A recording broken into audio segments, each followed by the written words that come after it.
For centuries, the Nisenan, Maidu, Miwok, and Winton people called this place home. Once called Kumsayo by the Nisenan, it is now known as the American River. This beautiful valley provided wildlife, fish, and 6 species of oak, which provided a large part of the native people's diet.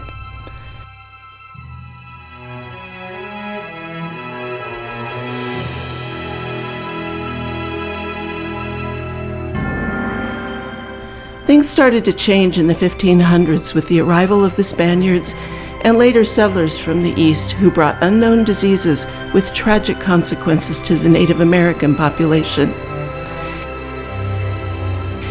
In 1848, the discovery of gold in the tail race of a sawmill under construction became one of the most historically significant events of the 19th century, certainly in the West, the nation, and arguably the world. During the period that followed, Coloma was a town of around 5,000 with hotels, stores, eateries, saloons, and a school. The 1850s saw 2 churches built, and they stand yet today. In 2024, the population of this historic place is just under 300. There are buildings in Coloma that were built over 170 years ago, and to lose such a part of history would be tragic. This series of programs highlights the preservation of the history and culture of Coloma.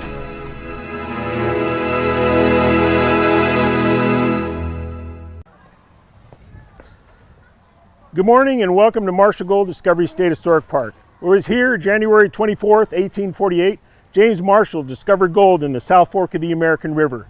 And it was that time that set off the California Gold Rush, where people from all over the world came to California to strike it rich.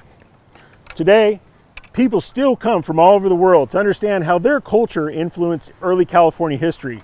Today, we're going to take some time and we're going to understand how we preserve that history. We're going to take me to the carpenter shop and some of the buildings that we have here and some of the work that we've done over the past several years. My name is Barry Smith, Chief Ranger for California State Parks Goldfields District. Welcome again to Marshall Gold Discovery State Historic Park. Preserving the history of Marshall Gold Discovery State Historic Park is more than the restoration of buildings over 170 years old. It also means sharing this history with the thousands of people who visit the park each year and keeping the history alive for future generations. Interpretive lead Holly Thane talks about Sutter's Mill in depth. This is what everybody thinks about the gold discovery. This is the mill, the mill. Holly, tell me about this place. So yes, this is what brings everybody the gold discovery and the mill itself. So James Marshall was building this mill with his mill workers. Some of them were the Mormon Battalion members. Some were Native Americans that were pretty much slave labor of John Sutter. And so they were working on this mill, hoping to provide the lumber to build a huge town in what's now Sacramento.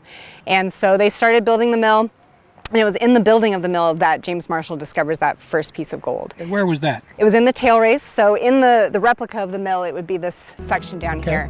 That over there is where it was actually discovered. Right.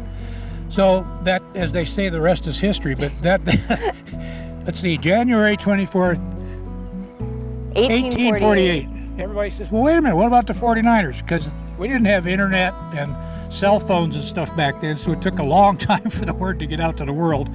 But what used to be a tiny little, almost insignificant place in this beautiful valley, all of a sudden was overrun by thousands of people. Yes, so thousands of people. You know, it's interesting because gold was discovered the first month of 1848, but it's not until 1849 that we get that rush. So it just shows how long it took for word to get around.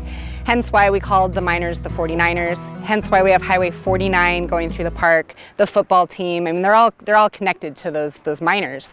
And so yes, people, again, from all over the world come rushing right here, hoping to find that gold.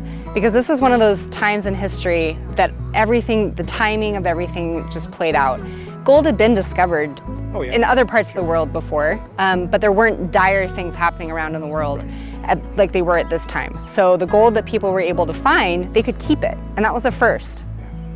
So the gold that they were finding, they were hoping to take back to their families in whatever country they'd come from. But it was so expensive to live out here. because there was no infrastructure. And so the few merchants that were here had a monopoly, and they could charge whatever cost prices they wanted.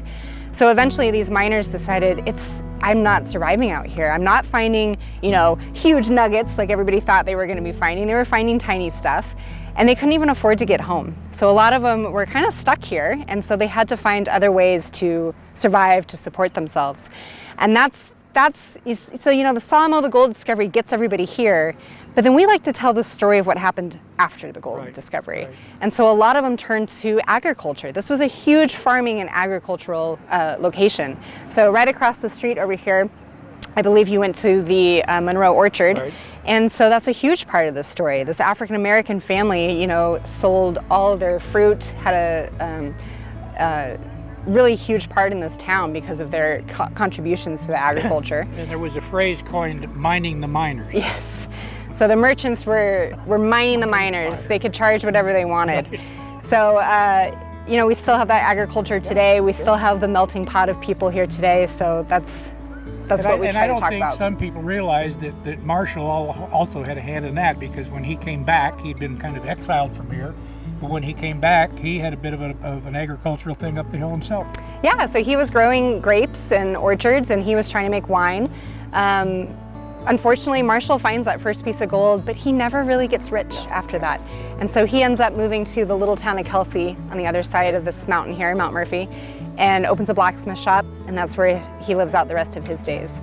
But I also, we have to touch on the fact that they really tore this area up looking for that gold, and the negative impact that it had on the tribes that were here, the Native Americans.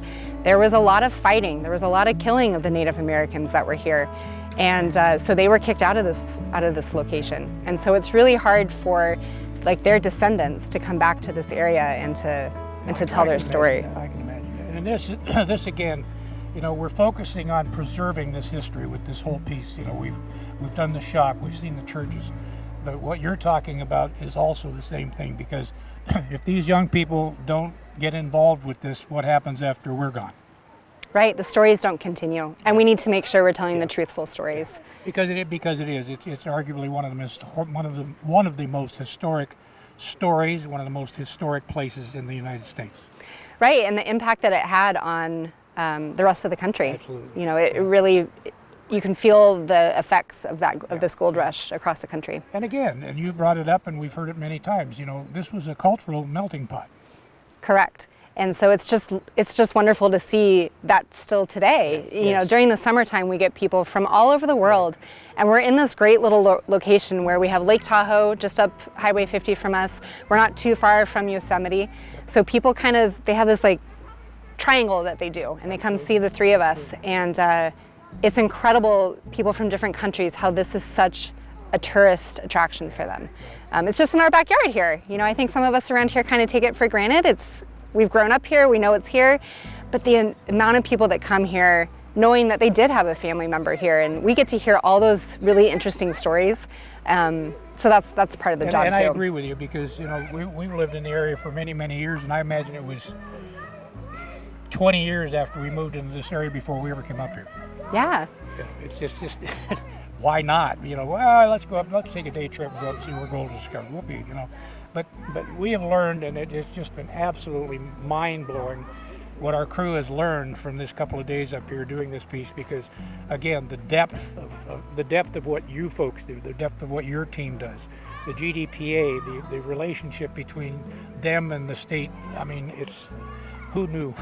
Well, and we have a wonderful relationship with them, because they are the ones who help support the school programs that we do.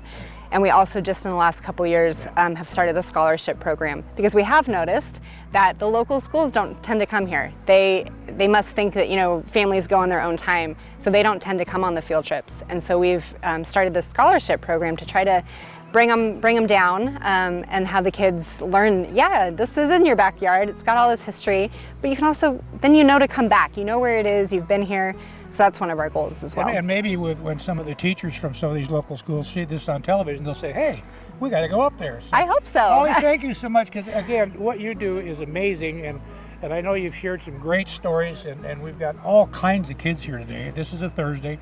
And I mean, we've probably seen several hundred of them already, and the day is young, as they Yes. say.